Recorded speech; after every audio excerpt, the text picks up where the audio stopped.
So good morning all of you and সুপ্রভাত। তো সকালে উঠেই তো আমি ব্রাশ করতে চলে গেছি বাইরে। তো দেখো, ব্রাশ টাশ নিয়ে আমি মাজতে মাজতে একটা অজানাই জিনিস ভাবছি, কিন্তু আমার সেটা মনে নেই এখন। তো আমি মাজার পর তারপর চলে গেছি হচ্ছে দুষ্টুর সাথে খেলা করতে। হ্যাঁ, ওকে আমরা বাইরে টাঙিয়ে রাখি। তো দেখো, যেই না ক্যামেরার সামনে এলো, ঝটপট করে ছাপানো শুরু করে দিল। তারপর আমি প্র্যাকটিস করলাম হচ্ছে একটু নাচ, তো এক্সারসাইজ করার বদলে, কারণ কি নাচটা তো প্র্যাকটিস করতে হবে না। তো আমি জলদি ঝটপট করে নাচটা প্র্যাকটিস করে নিলাম।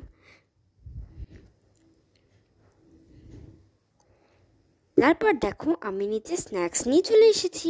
আমি খাচ্ছি হচ্ছে ব্ল্যাক টি আর হচ্ছে আমার ফেভারিট চকলেট বিস্কুট।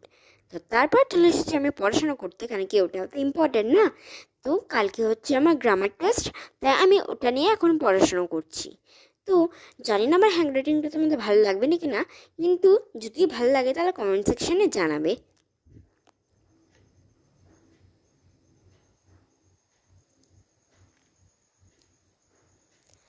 তারপর চলে এসেছি আমি আমার ব্রেকফাস্ট নিয়ে। তো এটা হচ্ছে ম্যাগি। টিভি দেখতে দেখতে আমি খাচ্ছি, because I love by seeing TV.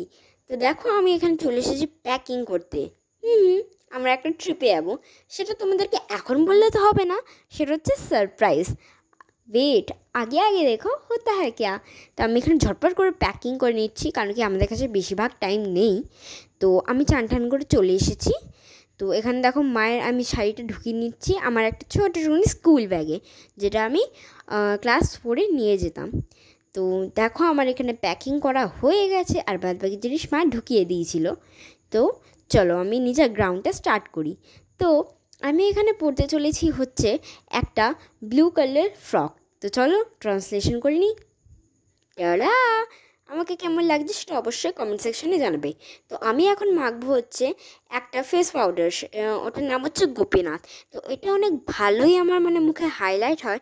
আর এটা যদি মাখি তাহলে আমার কোনো ফাউন্ডেশনের দরকারই পড়ে না, কারণ কি এটা এত ভালোভাবে ব্লেন্ড হয়ে যায় আমার মুখে, আর অনেকটাই হাইলাইট করে আমার ফেসটাকে।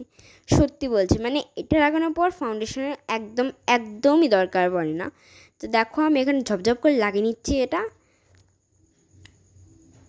যেহেতু এখন দুপুরবেলা, তো আমি মুখে বেশি কিছু মাখলাম না, কারণ কি একটু পরেই তো ঘেমে চুমে একদম একাকার হয়ে যাব।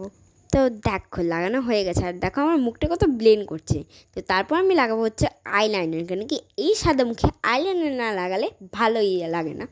তো আমি আইলাইনারটা আমাকে দিয়েছে হচ্ছে দিদি আমার জন্মদিনে। তো আমি নিজেই এরকম করে আইলাইনার পরি। তো ফার্স্টে আমি একদম এজটাতে, লাস্টের দিকটাতে আগে এরকম দাগ টেনে নিই, তারপর নিজের চোখের ওপরে হাফ দাগ টানি। এটাতে অনেক সিম্পল আমার একটা মেথড। এরকম করে আমি যখনই আইলাইনার বা কাজল পরি, তখন এমন করেই পরি। আর দেখো, এটাতে অনেক সিম্পলি আর স্মুথলি হয়ে যায়। তো এরকম মেথড দিয়ে তোমরাও এরকমভাবে আইলাইনার লাগাতে পারো, because it is very very very simple method. আর আইলাইনার একটা হাত দিয়ে পড়ছি, এটার জন্য তো একটু তো মুখ বানাতে যাবে। তা ই করে মুখ বানিয়ে দিচ্ছি আমি। তারপরে আমার আইলাইনার পড়ার হয়ে যাওয়ার পর আমি নিয়ে নিচ্ছি হচ্ছে লিপস্টিক। তো এটা হচ্ছে অনেক লাইট শেপ, আর আমার ঠোঁটে লাইট শেপেরই লিপস্টিক ভালো লাগে। তো এটা দিয়েছে হচ্ছে আমাকে আমার মা। আমি দেখো মোবাইলের ক্যামেরা দেখে দেখে নিজে লিপস্টিকটা পরে নিচ্ছি। তো দেখো, আমার লিপস্টিকও পরা হয়ে গেছে, আর এটা আমার পুরো ফেসের সাথে একদম ম্যাচ করছে। তো দেখো, এদিকে আমার মা আমাকে চুলটা বেঁধে দিচ্ছে, কেন কি আমি এখনও বড় হইনি যে চুল বাঁধতে পারবো। তো দেখো, আমার মায়ের দিকে চলে এসেছে রেডি হয়ে, আর আমার মায়ের হাত দ্বারা এই স্প্রেটা বেরোচ্ছেই না। তো আমিও চলে এসেছি আমার নিউ হেয়ার স্টাইল নিয়ে। কেমন হয়েছে এটা অবশ্যই কমেন্ট সেকশনে জানাবে। তো এখানে আমরা করতে চলেছি হচ্ছে একটা রিল। দেখো, আমি এদিকে মাকে হাত দিয়ে টানছি, আর দেখো আমি আর মা দুজনেই টুইনিং করেছি, প্রবাবলি টুইনিং করতে লেগেছে, সত্যি বলছি। তো আমরা যাচ্ছি এখানে হচ্ছে এক দিদিকে শান্তিনিকেতনে ছাড়তে, আর যাচ্ছি হচ্ছে ইলামবাজার আমার মায়ের রিলেটিভসের একটা মেয়ের জন্মদিনে, ওর 5 তারিখের জন্য, 5 বছরের জন্য।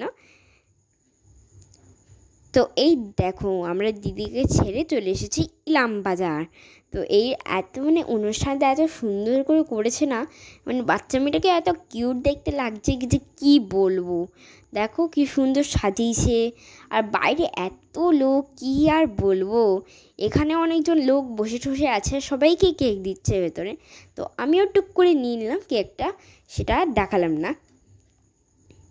এই দেখো আমি কেকটা কেমন করে নিলাম, বাহ আমার কেকটা একদম ভালো লেগেছিল, সত্যি বলছি অনেকটাই ভালো লেগেছিল। দেখো কিচেনটা কি বড়, লিটারালি অনেক বড় ছিল। আর দেখো কি সুন্দর পেন্টিং করা আছে এখানে, আই লাভ ইট।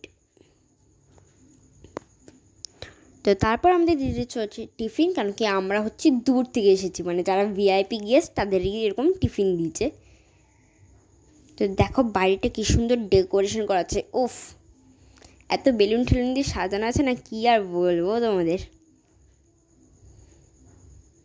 তো এই দেখো এটা হচ্ছে বার্থডে গার্ল, কি সুন্দর বদমাশি করে যাচ্ছে দেখো, এত ছোট্ট একটা মেয়ে, তাই না? Happy birthday, happy birthday. এটা হচ্ছে বুনুটার মা, আর এটা হচ্ছে ছোটটুকুনি পুচকু বুনু।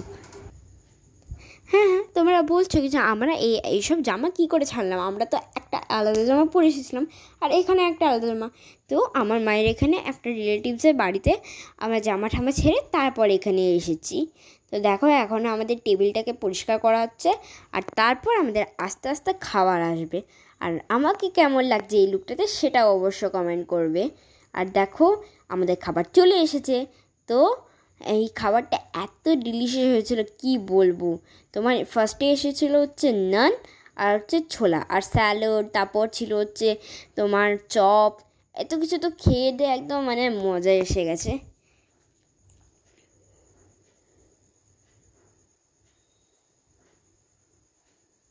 তারপর এসে গেল হচ্ছে মাংস, গরম গরম ভাতের সাথে গরম গরম মাংস খেতে তো আলাদাই মজা লাগে।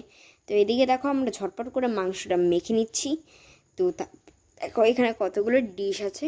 আর একটা স্পেশাল খবর বলবো, এটার ক্যাটারিংয়ের কাজ হচ্ছে আমার রাজমামা নিয়েছে, মানে আমার মায়ের ভাই। তো দেখো এখানে সবাই ডিজে টিজে করে নাচ করছিল, তো আমরা জলদি করে গাড়িতে চলে এসেছি। তো আজকের দিনের জন্য এইটুকুনি, good night, bye bye, see you.